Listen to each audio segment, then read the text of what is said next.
여러분 안녕하십니까? 오늘은 제 42장 항해와 파선 우리 함께 읽고 말씀을 나눠보도록 하겠습니다. 사도행전 42장은 사도행전 28장, 이제 사도행전은 거의 끝나가는 장이고요. 이제 드디어 가이사랴에서 2년 가까이 오랫동안 구금되어 있던 이 사도 바울이 로마로 항해를 떠나게 된 그런 장면입니다. 이때는 연도로 하면은 AD 한 59년 정도. 그러니까 57년부터 바울이 예루살렘에 57년에 도착해서 한 2년 정도 가이사랴에 있었다. 이렇게 보시면 되겠죠. 그리고 금식 기간이고 겨울이 다가오는 걸 봤을 때 가을쯤으로 되는 것으로 저희가 추산이 됩니다. 자, 그러면 AD 49년에 예루살렘 총회가 있었거든요. 예루살렘 총회는 1차 선교 여행 다음에 있었고요. 그러니까 1차 선교 여행 성공적으로 다녀온 다음에 AD 49년에 예루살렘에서 이방인도 할례 없이 그리스도인으로 받아들이자고 하는 그 총회 결정이 나고 그 다음에 2차, 그 다음에 3차 다녀와서 7, 8년 정도 시간을 보낸 거고요. 그 다음에 예루살렘에서 체포되어서 가이사랴에 잡혀 있고 로마로 갑니다. 안 그래도 사실 로마로 가려고 그랬었죠. 로마 거쳐서 스페인으로 가려고 했었는데 이렇게 또 로마로 가게 되는 그런 상황들입니다. 자, 바울은 마침내 로마로 가고 있었습니다. 누가는 우리의 배 타고 이달리아로 갈 일이 작정되매 바울과 다른 죄수 몇 사람을 아구사도대 백부장 율리오라는 사람에게 맡기니 아시아 해변 각처로 가려 하는 아드라무떼노 배에 우리가 올라 행선할세 마게도냐의 데살로니가 사람 아리스다고도 함께 하니라라고 기록되어 있습니다. 이 내용을 좀 설명을 드리자면 누가가 이제 기록한 걸로 나오죠. 사도행전 자체가 원래 누가가 기록한 걸로 누가복음하고 사도행전이 하나의 패키지처럼 그렇게 설명이 되어 있고요. 누가는 의사였지만 또 역사가 같은 그런 느낌이 있습니다. 특별히 역사적으로 지금 이 바울이 AD 49년에 로마로 여행하는 항해하는 이 일지는 굉장한 그 역사가로서의 디테일한 모습을 보여주고 있어서 오늘날의 현대 항해술사들 전문가들이 봐도 손색이 없을 정도로 완벽한 그 기록이다 이렇게 표현하기도 합니다. 그 내용이 다 맞아떨어질 것이다 이렇게 표현을 하고 있죠. 자, 이 누가는 그래서 배 타는 사람들을 자세히 설명을 했습니다. 배는 아드라무떼노라고 하는 배로서 아시아 해변의 각처로 가려 한다 그렇게 돼 있죠. 아시아라고 하면은 지금 터키 남부, 특히 동남부 쪽을 얘기를 하기 때문에 에베소, 서머나 이런 7교회가 있는 쪽으로 가는 겁니다. 내용 내에서는 루기아도의 무라라고 하는 그런 곳으로 갑니다. 그래서 그쪽으로 가면은 거기서는 어떻게 하냐면은 그리스 쪽으로 올라가서 육지로도 충분히 로마로도 갈 수 있는 그런 길이 있죠. 그래서 일단은 아구스토데라고 하는 그 우리 군대들 보면은 이제 마크가 있지 않습니까? 무슨 부대 해가지고 마크가 있습니다. 한국도 백마 부대 그러면 백마 이렇게 딱 그려진 마크가 있죠. 아구사도대, 어거스트라는 이름과 아주 비슷한 것 같아요. 하여튼 그 부대의 백부장, 센츄리온, 율리오라는 사람한테 바울이 맡겨진 것입니다. 자, 그렇다면은 무슨 말씀인지 이제 정리를 해보겠습니다. 바울이 로마의 가이사에게 호소를 했습니다. 로마로 보내야 되죠? 근데 그냥 갈 수 없어서 죄수들이랑 같이 배를 태워서 보내야 됩니다. 그래서 배를 먼저 알아보게 되죠. 배가 아드라무떼노라고 하는 배가 아시아 쪽으로, 어쨌든 북쪽으로 로마로 갈 수 있는 길이 있는 곳으로 갑니다. 그리고 그 교통편이 확보됐으니까 데리고 갈 사람, 가이드들이 필요하죠. 그게 아우사도대 부대의 백부장인 율리오라고 하는 사람한테 맡긴 것입니다. 그러니까 그 사람은 항상 군부대를 데리고 다니는 거죠. 그래서 군부대와 배가 결정이 돼서 누가는 그걸 자세히 기록해서 우리가 떠나게 됐다라고 표현을 한 겁니다. 그 전에는 누가랑 같이 다니기도 하고 떨어져 있기도 해서 누가의 기록들이 뭐 이야기 또 디테일이 좀 떨어지는 것도 있고 아주 디테일한 부분도 있고 그런데 여기서는 누가가 같이 있는 것으로 나옵니다. 특별히 아리스타고라고 하는 데살로니가 사람도 같이 있는 것으로 나옵니다. 네, 이제 사도 바울은 이탈리아로 가는 길고도 지루한 항해 동안에 사슬에 매인 죄수로서 그에게 주어진 괴로운 경험을 견뎌야만 하였습니다. 한 가지 사실이 그의 고난을 크게 경감시켰는데 그것은 그가 누가와 아리스토다고를 동반하도록 허락을 받은 것이었습니다. 이 아리스토다고는 고통 중에 있는 바울을 섬길 수 있도록 그가 바울의 그러한 그 구금 상태에 자원해서 함께 있었습니다. 그러니까 수종이 되어준 거죠. 그래서 루가는 이제 이 노종의 주치의자 옆에 서기관 같이 이제 사건들을 기록하고 말씀을 기록하는 그런 사람이 되었고 이 아리스토다고가 잡일들, 심부름들 이런 거, 그 말동무 이런 거 해준 거죠. 그래서 바울은 고통스럽긴 했겠지만은 그렇게 외로운 여행은 아니었다라고 볼 수도 있겠습니다. 자, 그 다음에 이 바울이 아직까지는 뭐 기결수, 미결수 혹시 아시는지 모르겠는데 형이 확정된 죄수가 아니기 때문에 의심만 받을 뿐이죠. 재판을 받으러 가는 사람이기 때문에 자유가 많이 주어져 있다고 볼 수 있습니다. 그래서 처음에는 시돈항에 내렸습니다. 닻을 내렸죠. 그래서 이 고대의 배들은 오늘날과 같이 한 번에 쭉 가지 못하고 오늘날에도 뭐 사실 중간중간에 여객선들은 구경하는 데를 이렇게 그 뭐랄까요 들려서 가지만 이때도 이제 마찬가지예요. 그래서 지중해 동안 그쪽 해변 서안인가요? 그 지중해 동편이고 이 지중해 근처에 있는 그 팔레스타인이나 그 터키 소아시아에 있는 지역은 서안이 되겠죠. 거기 그 있는 항구 도시들을 이제 거쳐서 갔나 봐요. 시돈에 머물러서 우리 바울이 아는 그 믿음의 형제들하고 인사하고 갔습니다. 그 다음에 시돈에서 떠나가지고 루기아도의 무라라고 하는 곳에서 백부장은 이탈리아 해안으로 가는 큰 알렉산드리아의 배를 발견하고 즉시 죄수들을 이 배로 옮깁니다. 이 말은 무슨 말씀이냐면 환승한 거예요. 한마디로.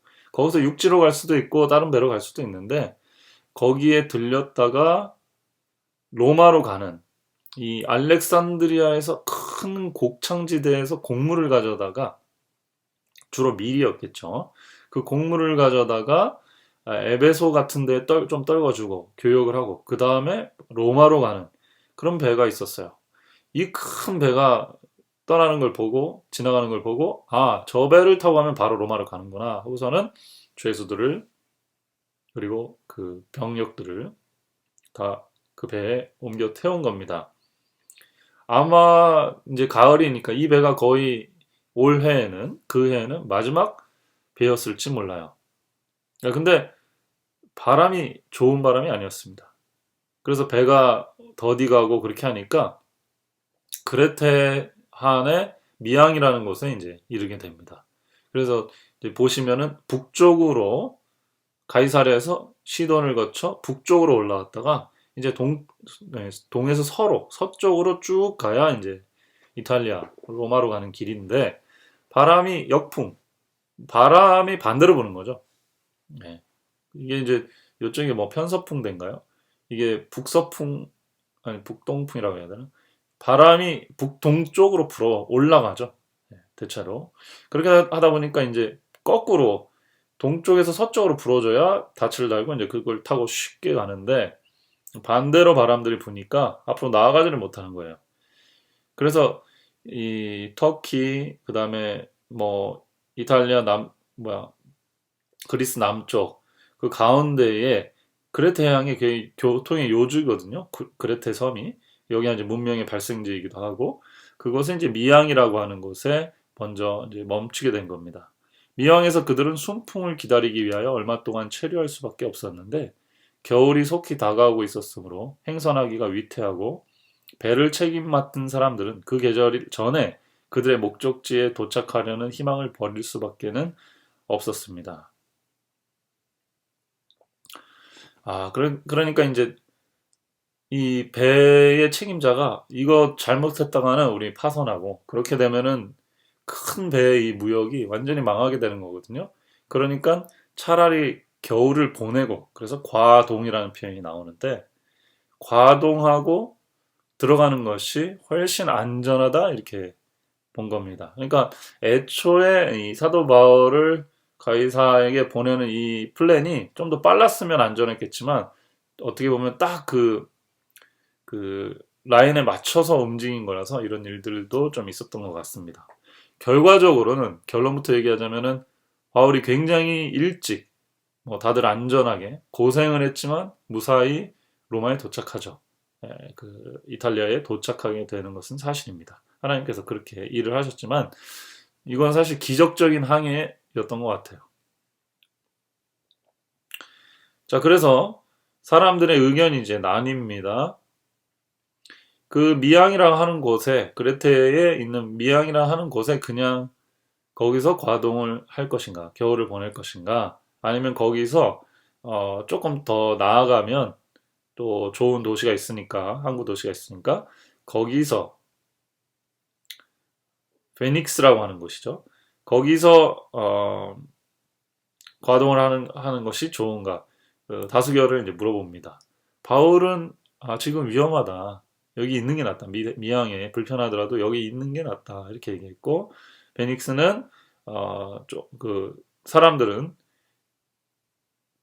조금 더 가서 좋은 곳에서 쉬자 이렇게 얘기한 거죠. 백부장은 다수의 판단을 따르고자 결정합니다. 바울이 굉장히 존중을 받는 사람이었지만 완전히 바울이 주도적으로 결정할 수 있는 상황은 아니었죠. 자, 그래서 남풍이 또 수망에 불었습니다.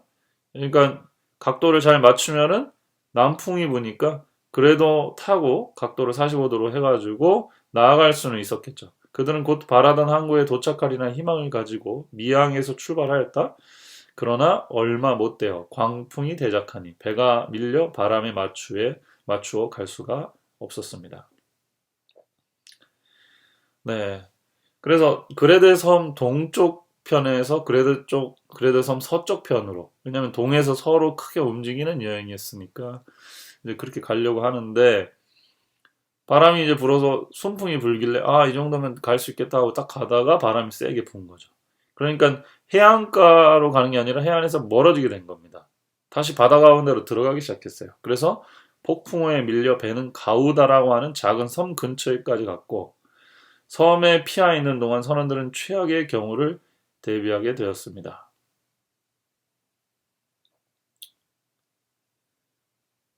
온 밤 동안 폭풍은 맹렬하고 경계한 보람도 없이 배에는 물이 새 들어오기 시작했습니다.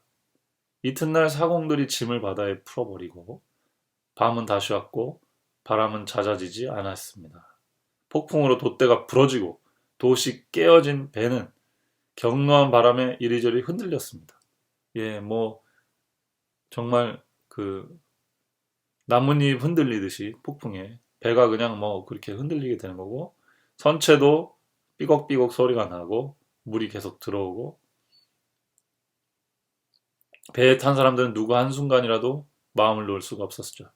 누가는 사흘째 되는 날에 배의 기구를 저희 손으로 내어 버리니라. 여러 날 동안 해와 별이 보이지 아니하고 큰 풍랑이 그대로 있음에 구원이 여망이 다 없어졌다고 기록합니다.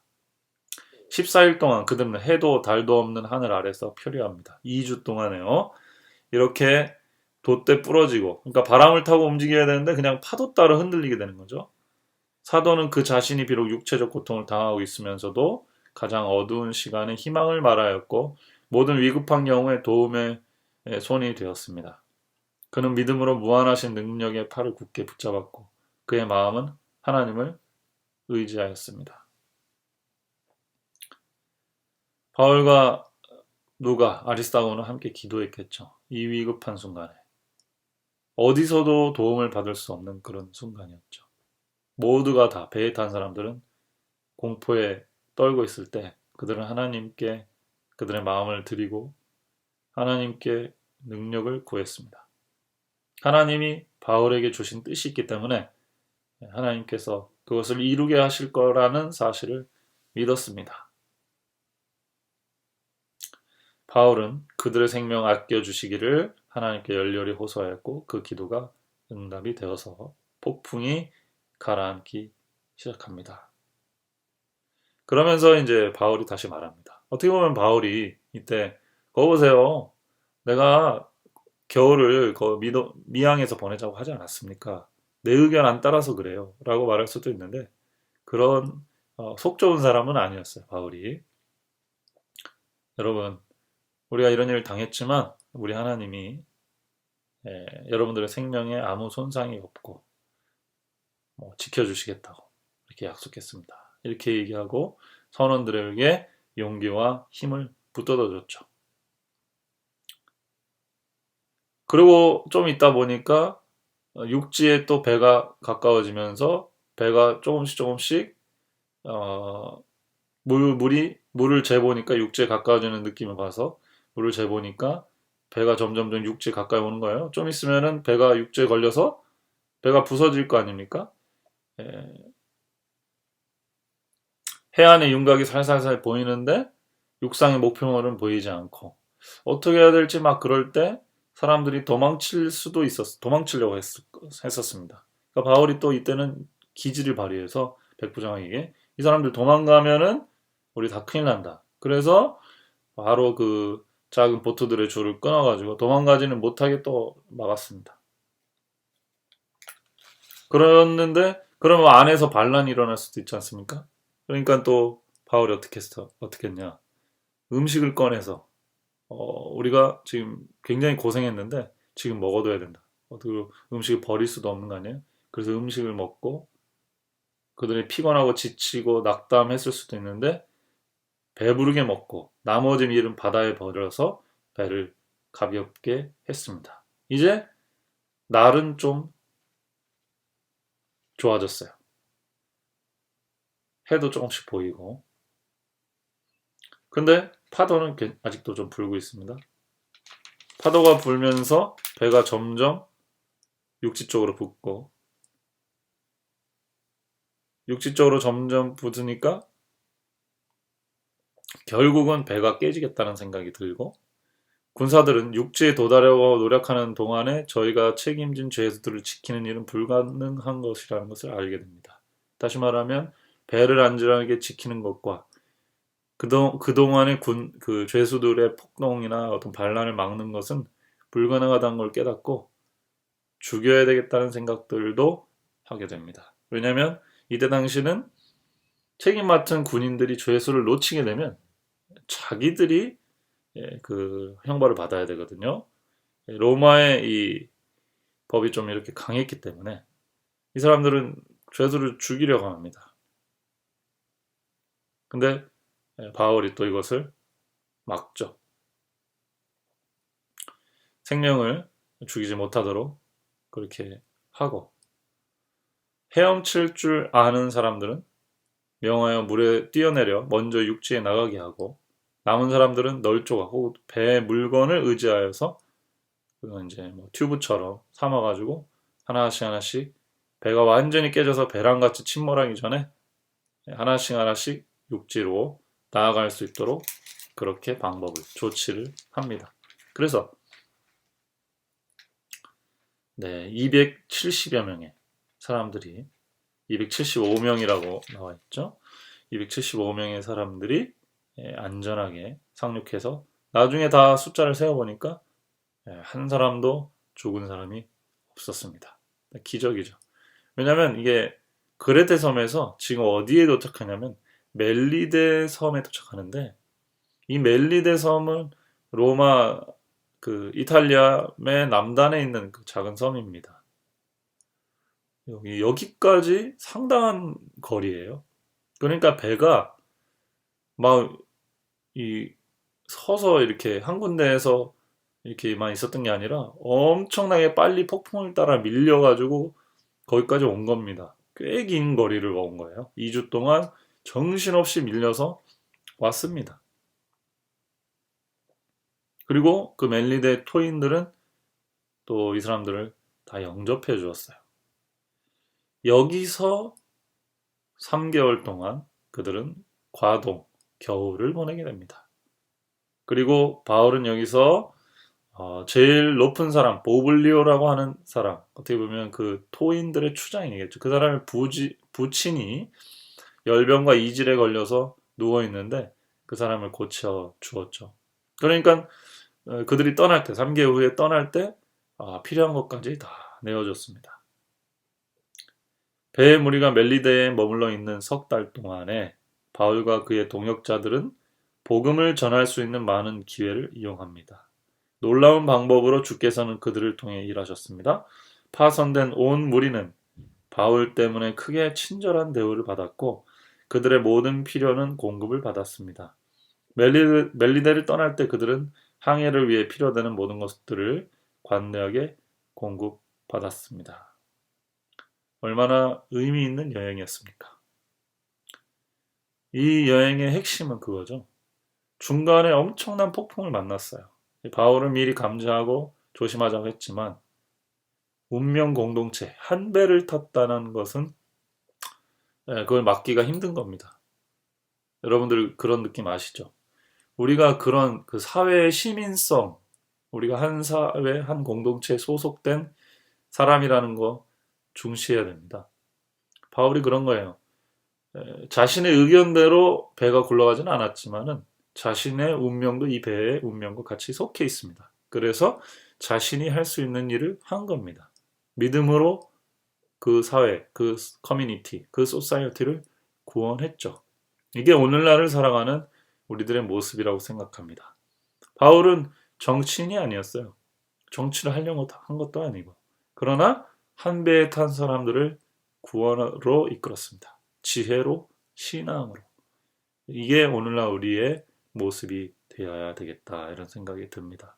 코로나19로 상당히 어려운 상황입니다. 우리가 무엇을 할 수 있을까요?